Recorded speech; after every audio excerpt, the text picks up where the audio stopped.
So in this video, we're going to discuss something that you pointed out when we were discussing this months and months ago about the NASA moon landings and even a little bit of the flat Earth theory that we've been investigating, and that is Werner von Braun. And people, especially people that were born after the year 2000, may not be familiar with who this gentleman is. So, Jay, tell us who Werner von Braun is. Yeah, so he's known as the father of rocketry, and I had actually heard of Werner von Braun years ago during my UFO research.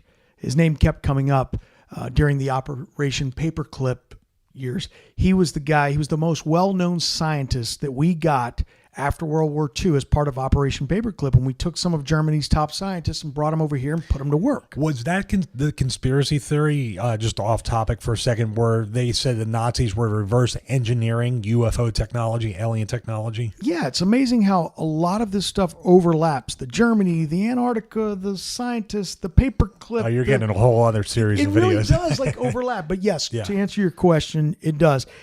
He was brought over during that. The theory goes that they were reverse engineering things, and UFO people say that's why we took their top scientists and, started reverse engineering. But that's where I had heard of Werner von Braun.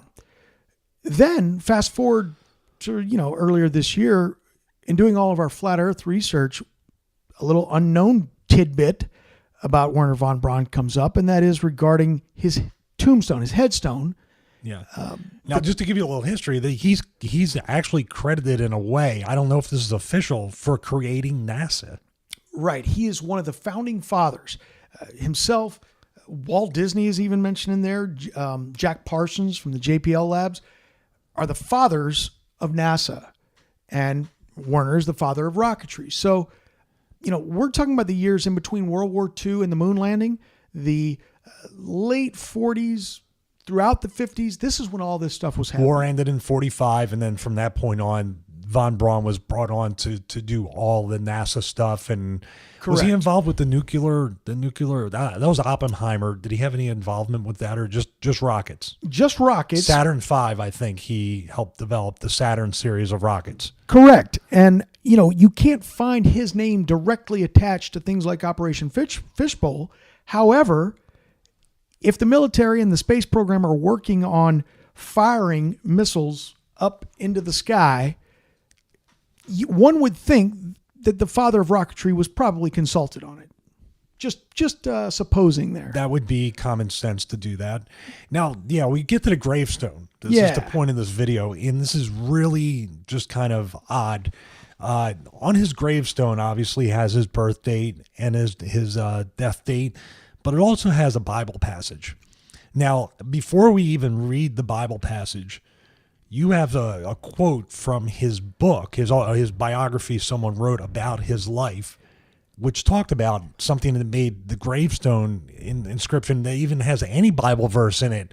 Right. Interesting. Right. The religious background of Werner von Braun was what I was looking into, and I came across some quotes from the biography entitled Werner von Braun, Crusader for Space. This is from pages 269, 270.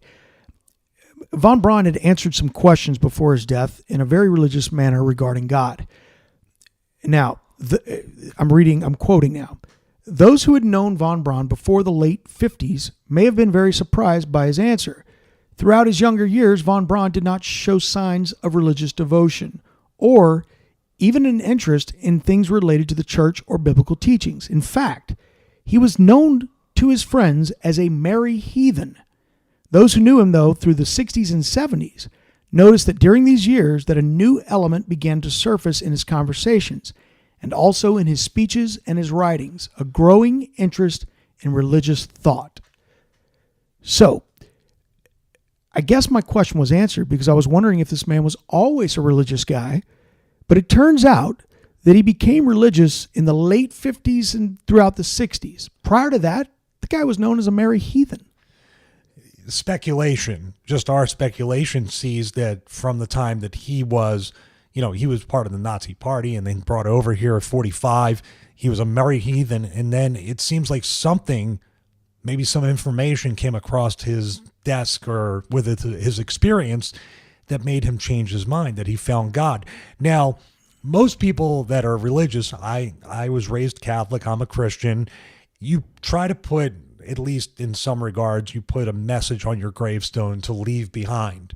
You know, you put a Bible verse, you put a message, or I'm going to miss you all, or anything like that. Survived by his children. Yeah, but you usually try to put an inspirational message if you can, something you were known for. Right. So, you know, knowing that from the way I was raised and going to many Catholic and Christian funerals and seeing those gravestones, you know, made, this Bible passage out of, I don't know, hundreds or 1,000 or whatever you have in the Bible, Old and New Testament, the fact that Werner von Braun used Psalms 19:1, and for people that aren't familiar with that, I'm going to read it for you.